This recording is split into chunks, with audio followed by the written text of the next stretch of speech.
me rappelle quand moi, tu questionnes le Premier ministre le 20 octobre, l'Electoral Reform, et il annonce qu'il est pour mettre sur pied un Ministerial Committee, l'Electoral Reform. Electoral Reform, il y a une affaire, il est déjà bien difficile. Ça, les affaires, ça veut dire introduire une dose de proportionnel dans nos systèmes électoraux. Le système électoral, 20 circonscriptions, ben sous deux allées, qui remplacent les, etc. Ça, c'est réforme électorale. Et dans le passé, le MSM, il fait ça foiré, en 2000-2005. Là, ça coule là, ils mettent tout l'Oledo, sa ministériel committee, à être présidé par Xavier Dival. Pour moi, c'est la meilleure façon pour tout ça. Pas pour rien, moi, sûr. Donc, là, ça comité-là, c'est posé, OK, réforme électorale, il déjà beaucoup. Deuxièmement, la loi au financement ban parti. Troisièmement, la loi anti-transfuse. Et quatrièmement, l'augmentation de ban pouvoir de la commission électorale. 4. D'après moi, je peux faire exprès pour tout le projet. Monnaie. D'après moi, ils mettent tout ça les deux Dival, les deux sa comité-là, pour mieux noyer le poisson dans l'eau. Et il n'est pas pour déboucher l'eau, non, rien, malheureusement. Annie Jagnat, il fait une rencontre avec le secteur privé pour rien du tout. Une flop totale. Et ça tralala, le secteur privé, là, tu commences pas à menacer. Tu mettais dans la presse, mais pour te cher autres. Le gouvernement bien mécontent. Les sirop, nek sirop, l'eau sirop, papa. Il manque qui te fait un bras, ça nous d'aller, une parraine, you. En 2014, chiffre officiel, le GDP growth, c'est 3,5%. Le Tchibinaraïdou, il présente ce budget, il prévoit GDP growth 4,1% pour 2015, 5,3% en 2015-2016, nous finissons la moitié 2015 derrière nous là, et 5,7% en 2016-2017. À ce bon chiffre officiel IMF, l'ILI prévoit 3,2% en 2015. Et ce bonne projection, 3,8% en 2016. Et ce que l'IMF prévoit, c'est que les années qui poursuivent, après 2016, nous pourrons en bas 4%. Et quand nous avons plus le langage diplomatique de Fonds monétaire international, nous trouvons qu'il y a une grave détérioration côté déficit budgétaire et public debt, la dette publique. Le gouvernement une coupe budget de développement complètement. Il donnait augmentation ici, augmentation là-bas, bien bon. Mais le résultat, c'est que le gouvernement une coupe le budget de développement de l'État complètement.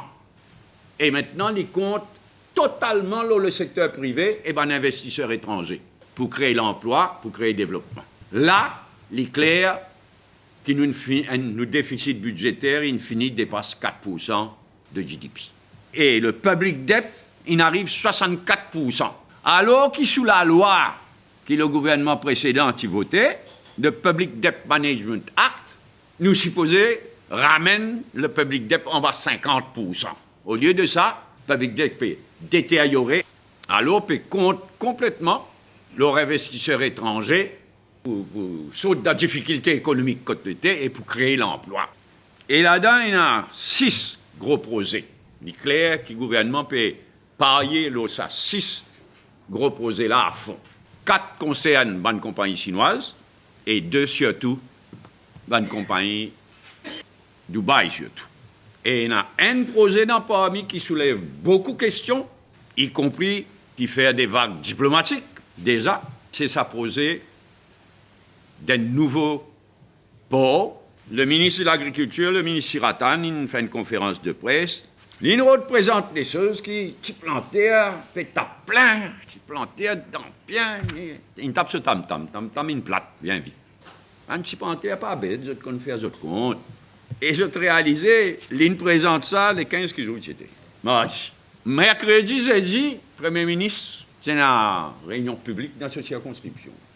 Papa, normalement, tu dis tam-tam, tu bisais taper. Tu plantais ceci. Plate! Une référence n'a pas de la part d'Annie Jagnat. Parce que dans l'intervalle, il bisait une gagne feedback qui va se planter en rasé. Encore une fois, In raise expectations, mauvaise qualité. Petit planter, une bouse fixe. Petit planter, pas une gagne, non, rien. Les simple, c'est qui n'arrive. Pour aider petit planter, le gouvernement, tu peux prendre dans Sugar Insurance Fund Board. Sa vocation, c'est pas venir donner un coup de main petit planter. Sa vocation, c'est prendre une contribution là, s'il y a un cyclone, s'il y a une sécheresse, quand il y a une catastrophe.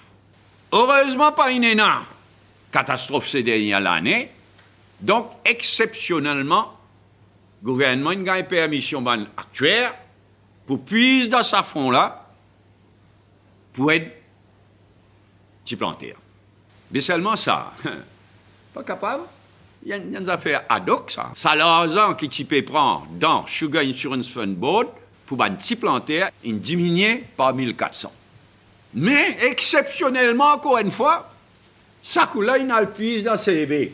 Ça MCB qui, comme on dévoilé au Parlement pour faire ça l'année-là, 4 milliards de profit et refuse pas ça consommateur. 4 milliards. Exceptionnellement, peut créer un nouveau fonds qu'appelle le Sugarcane Sustainability Fund, financé par la CEB. Et il coûte, ça l'année-là, 137 millions pour Bansi Planter. Qui veut dire, Bansi Planter, pour gagner 1100 roupies par tonne de sucre. Les Français, CEB, puis ça l'année-là, il n'y a pas vocation CEB pour être Planter, c'est rôle gouvernement. Tout ça là, ad hoc, ça. Il n'y a aucune stratégie, il n'y a aucune réflexion, le moyen terme, long terme, qui peut arriver l'industrie sucrière. Diagnat, il y a la langue qui lit. Quand il peut dire ça là, qui il peut dire? Il peut dire qu'ici, Sounak, pas venu Diagnat Ramgoulam Sapé? Il cause pour causer ça. Quand on y rentre les nids, qui il peut dire? Mais il y a 6 Sounak venu, Ramgoulam Tassé. Mais qui il peut dire? Qui il peut dire qu'ici, Sounak, pas venu Ramgoulam Sapé? Il connaît qui il cause ça, Mougla.